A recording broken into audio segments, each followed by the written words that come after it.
So let's have some fun today. We are doing a second Harry Potter inspired, product in a row today. And instead of talking about soap, because we always talk about soap, why don't you go ahead and just leave your favorite Harry Potter character down below in the comments and we'll have a dialogue about that. Because that's like way more fun than talking about soap.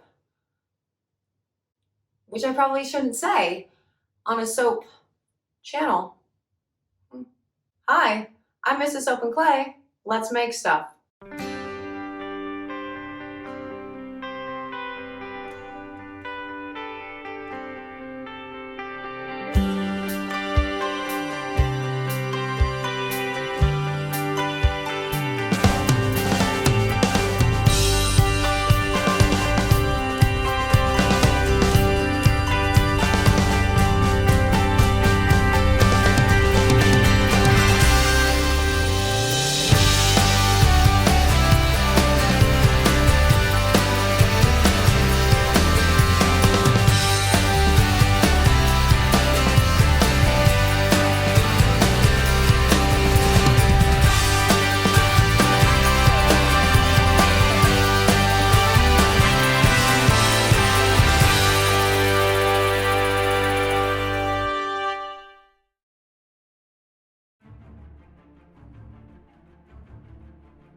How's it going, Sudsers? Welcome back to the channel. You are here for another round of 365 days of soap, and today we are making the Dobby Bar. The Dobby Bar might be my favorite in the Harry Potter inspired line, and I love everything about Dobby. He's my favorite character, and everything about the bar after I've finished it, because it is a 3-day pour, and I definitely complain about that, in the video, because that's a long time for a soap. But yeah, the bar itself, it's scented with honeysuckle. It's called the Deathly Honeysuckle because Deathly Hallows, seven books, seven, yeah. And it really is a very fun bar to make, or at least it might be a fun bar for you to watch being made because, yeah, it's a long time. But yeah, let's go watch in the video. So today we are doing the Dobby Bar, which is a 2-day pour. And while we are doing this, I thought it'd be fun to show you guys different levels of, emulsification and trace. And we talk about emulsification a lot and trace, kind of less so. But I thought it's nice to show, like you see there, how on the stick, it's all breaking apart. You're not in emulsification yet. And so you really do need to continue mixing. This is basic chemistry, right? Like, you control your temperatures, you mix thoroughly, and are we there yet? Oh, no, it's separating there on the bottom right. Yeah, right there. It's still not there. Now, I tend to soak most of my soap at emulsification just because I do swirls a lot, and I really like a really thin. And yeah, actually we are reasonably there. But for this particular bar, I am going to keep mixing it a little bit more because I don't need it to be super duper thin for the pour that I'm doing. But yeah, we talk about emulsification a whole lot, and it's nice to know what you are looking for. So the areas that you saw on the stick that were separating there, that means that your bar has not completely, or your soap batter has not completely sphonified, or emulsified rather.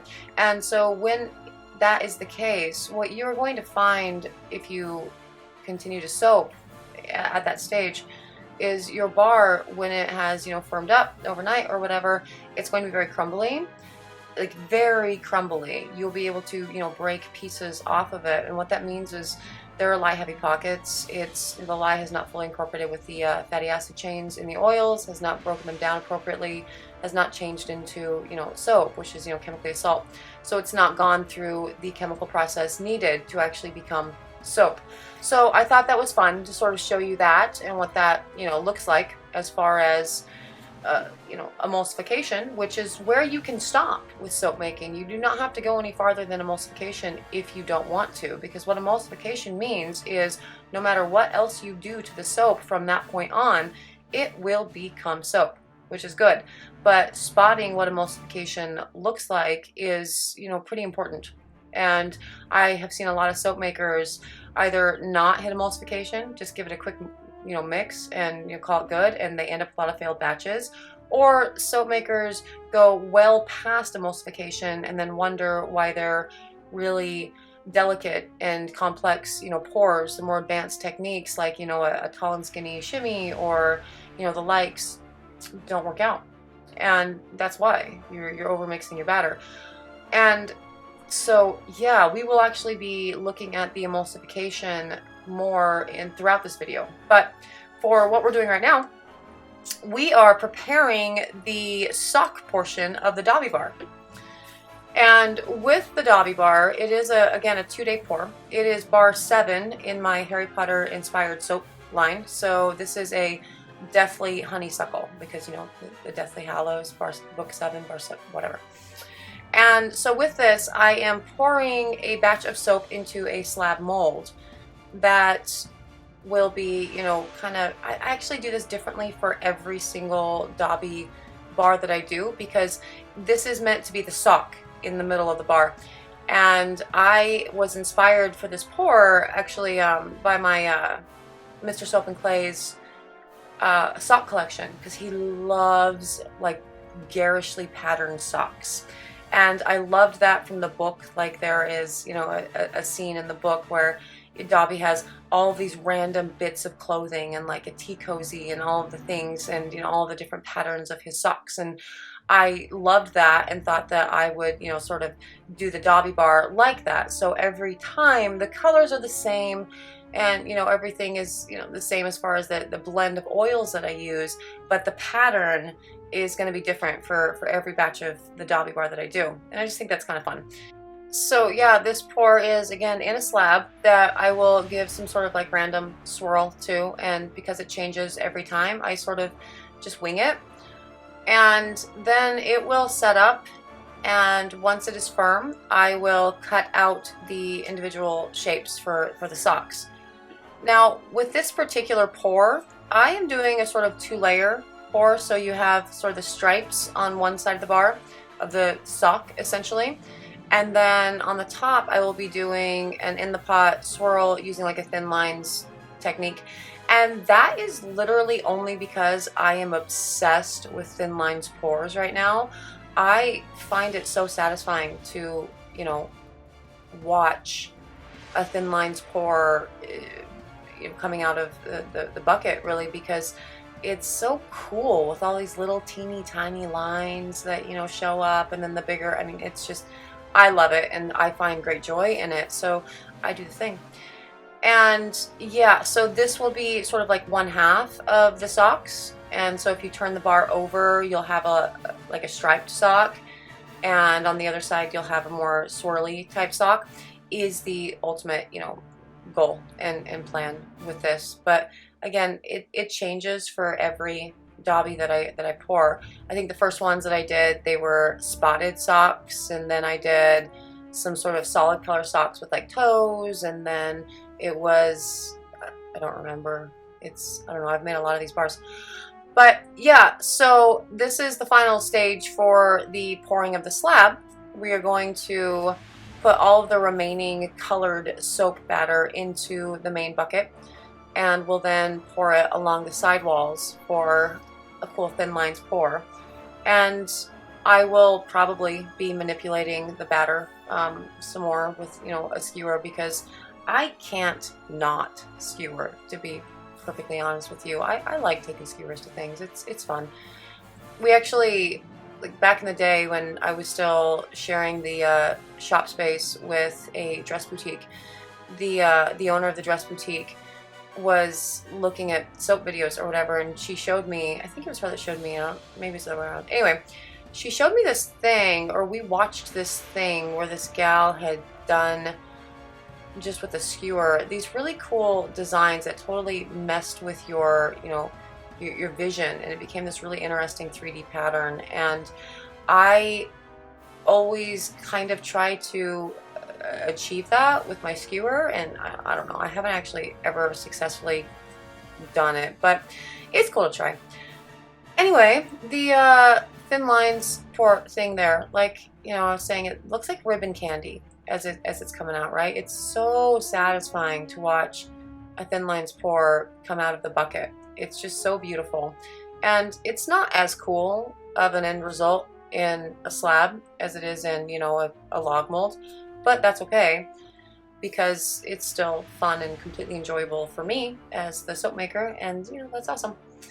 Now this guy will be put in the oven. We will cover it and pop it because I want to retain all of the pretty colors on the top, because you know, obviously that's showing in the sock itself, and we will then cut it tomorrow and get ready to put it into the middle of the bar.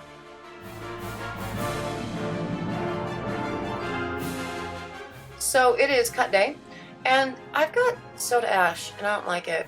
If there are any soap makers that are watching this video right now, if you have any, you know, tips or tricks about how to ensure that soda ash never occurs, I would love to hear them, because this got spritzed, this got covered, and in the years and years and years that I've been making soap, I don't have anything that's actually fully tried and true, because this guy properly went through, you know, a heat phase and was properly covered and was properly spritzed, and still there are little areas of soda ash, and it confounds me. I don't understand. Anyway, what we are doing right now, I am actually cutting the little socks. Isn't that cute? Out of the slab, you know, pour. And this cutter was actually something that, you know, I bought. It was a stocking originally for, you know, Christmas cookies. And I asked Mr. Soap and Clay to cut it down and put a weld on it for a sock. And I immediately broke the weld because I'm a disaster. And I haven't asked him to make me a new one. But, you know, whatever.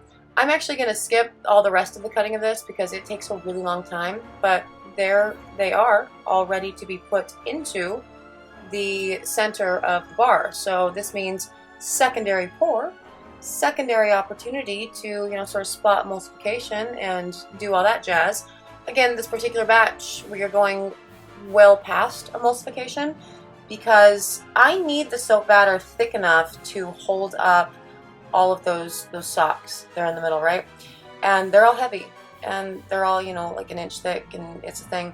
So I will be soaping well past emulsification at this point to make sure that we have a really good base. But see there how it's separating off of the stick and it's running apart? It's not emulsified. It's not there. You got to keep mixing. You got to keep doing the thing. Now, once I get it to emulsification, I am going to, I'm going to continue working the batter with the stick blender, like half at a time, to make sure that the bottom portion is, you know, firm enough to put the socks on top of, so the socks don't just fall all the way down to the bottom. There you go, we're ready to go. And then I will, you know, do the second half of the batter after I put the socks inside. Now, the stuff that I just poured in, that is the scent. Now again, this is the Deathly Honeysuckle, but you know, don't be scared. It's not actually deathly. It's honeysuckle. It was a play on the book name. Yeah. And it smells lovely. It's very floral. I don't really like florals a whole lot in my soaps, but as far as this one goes, I like it. I'm a fan. There are like 4 florals that I really enjoy, and this is one of them. And so we are going to pour about half the batter into the mold at this point, and then we are going to place the socks, you know, sort of inside. And I have cut pieces of this because, again, the placing of the socks, it takes a long time, and also my editing, my video angle is not great right now, so you wouldn't have been able to see some of the socks that I was putting in anyway. Whatever.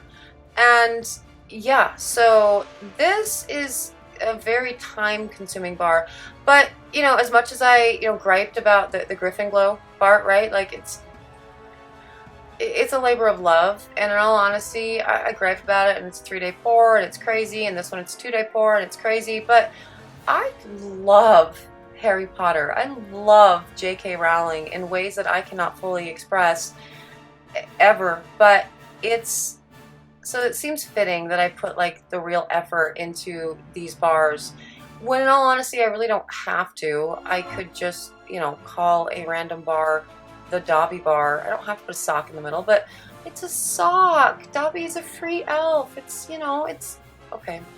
Whatever. My fandom is going to get the best of me right now. So anyway, we are going to scoop the soap batter into the mold, the remaining soap batter into the mold on both sides to make sure that we don't have any big holes or anything that could be caused by the, you know, shape of these socks that are in the middle. And then we're gonna pour the rest over the top. This makes a very tall bar of soap. Like, they are all very, they're heavy bars, they are tall bars, and that's, you know, completely fine because, I don't know, I like it. It's awesome. I should probably resize my batch in all honesty, but I don't, and that's okay. So you get giant bars for the Dobby bars, and that's cool because he's a small guy, but he has just such a big personality, and, you know, it broke me when, no spoilers. No spoilers. But yeah, so it's fitting, I think, you know, teeny tiny guy, but huge personality, huge heart, and let's make a huge bar. So it has worked for me. But this guy will go through CPOP overnight for no other reason than I like to CPOP my soaps. And yeah, it will do the thing, and then we'll get ready for the cut.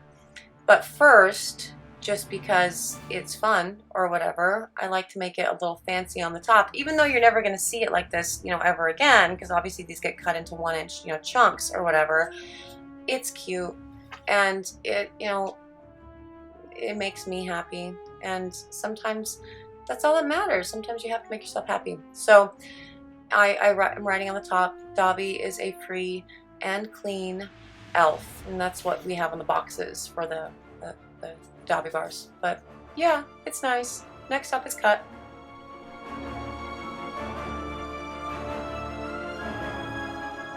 Look at that. This is why I do this. Look how cute that is. That makes me smile when I unmold that and I see Dobby is a free and clean elf. That's so cute. Look at that. Oh, and look at those bars. Look at that. Look at that cool sock. It's adorable. And like all the crazy patterned socks that Mr. Soap and Clay loves. He is such a sock addiction. And it's different on both sides of the bar. It provides really cool interest to both. And yeah, it's lovely. And yeah, oh, you're so cute. You guys, it's a sock. It's a sock. And Dobby is a free elf. Yeah, I mean, I guess there were a number of ways that I could have done the Harry Potter, you know, soaps and the Dobby Bar. He's one of my favorite characters, and so I definitely had to represent him in the line somewhere. And this was just so fitting for me because every time I reread the books, you know, when he, you know, gets his, you know, dirty, gross sock hidden in the book, I cry. I still cry. And then, you know, later on in the series, when Dobby and the things, I also cry. And so, yeah, the sock, it's where it all started. And it, you know, I like it. It's so nice. I'm just going to watch my soap for a minute. Oh yeah, but what I'm doing here is I'm actually fixing holes because I cut so, you know, early. My soaps are still soft enough to fix any sort of like pockets that may have existed. But, you know, there you go. That's day 47, book 7, the Dobby Bar. And there you have it, the Dobby Bar. And yeah, again, 3-day pour. It's a little bit tedious. It takes a while, but at the end, I love it. Dobby is my favorite character in the Harry Potter universe, period, end of sentence, because he's extraordinary. I mean, he's just such a good soul, and he's so helpful and kind and awesome, and like he makes my heart swell and then, you know, breaks it, and, you know, spoilers, it's fine. One of the soap apprentices, actually, Georgia May, she painted a picture of Dobby, and we have it hanging in the shop, and it says Dobby is a clean elf, and there's soap bubbles around him, and it makes me so happy every time I look at it. It makes me smile, and this soap also makes me smile. And if you are interested in smiling when you see the Dobby and his sock and his Dobby's free elf, and yeah, if you're interested in purchasing the Dobby Bar or anything from the Harry Potter inspired line, yeah, you can find it on the website. It's at soapandclay.com. If you're interested in following me on social media, awesome. I'm on Instagram, Facebook, Twitter, handle soap and clay, or I don't even use soap. And if you are interested in more soapy antics, subscribe to the channel because I do this every day. And today will be the last day that we make Harry Potter for a minute, I promise. Or I'm sorry, depending on where you fall in the Harry Potter fandom. Thanks again for tuning in, guys. I will see you tomorrow. Bye.